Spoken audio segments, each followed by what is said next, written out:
If you ever thought that watercolor is just too hard, it's probably not your talent. It's the order that you were taught things. Let me tell you a story. I was at the Coming Arts Center and I was volunteering one day, and a fellow artist was also volunteering, and we were just chatting. And she asked me about my trees. Like, how come your trees always look so realistic and lifelike? And instead of pulling out my palette and my paintbrushes and all of that stuff, I said, come here, I'll show you. And I walked her out to the front porch of our historic building, and there's this gorgeous little tree out in the front. And it's about 2 o'clock in the afternoon, so the sun wasn't directly above us. It was a little over to the side, and it was creating these lovely shadows and all these things. So I asked her, I said, well, what do you see? And she said, a tree? And I said, right, but what do you see? And she looked at me like, you're crazy. And a tree? Duh, right? And it made me think and that we're seeing and not observing. So I told her what I was seeing and observing, what I was really observing. And I said, here's what I think I see. We have this sparkly sun coming down. We have this gorgeous tree. We're getting these beautiful shimmery light moments at the top. There's some light coming through on the tree, and then there's these gorgeous cast shadows. And not even just that, but the way the shadows underneath the canopy are weighing it down, and at the base, how that cast shadow is really making this tree just gorgeous. It wasn't about the object, it was about the way that I was looking at the object, the way that the sun made that object look. It was a way that I felt about that gorgeous tree in that moment.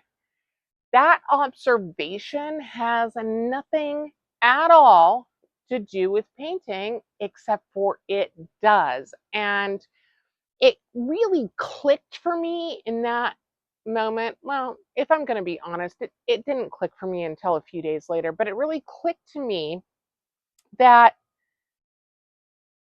I'm not really teaching people how to paint. I'm teaching people how to see like an artist and how to observe like an artist. What are we really looking at? Not just that static, it's a tree, it's a cup, it's a building, it's a whatever. We're looking for all of the things around it, through it, and that's what makes it magical. Most artists are taught how to paint a tree. You know, we watch a tutorial, we learn how to paint a tree, but we're really never taught how to observe a tree. We're not taught how to think and look at the world like an artist. We are only taught techniques, and that's it. Well, I want to change that, because that's just not the right order of doing things.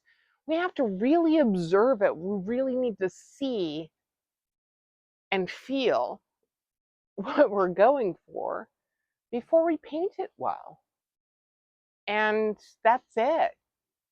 Well, I want to change that, because that's just not the right order of doing things. We have to really observe it. We really need to see and feel what we're going for before we paint it well. That's actually kind of down the road a little bit. This is exactly why I have started developing the right order method of watercolor painting. And it starts with our mindset and then observation. That's what we've been mostly talking about today. But, then we get to understanding our medium, our substrates, our all that stuff.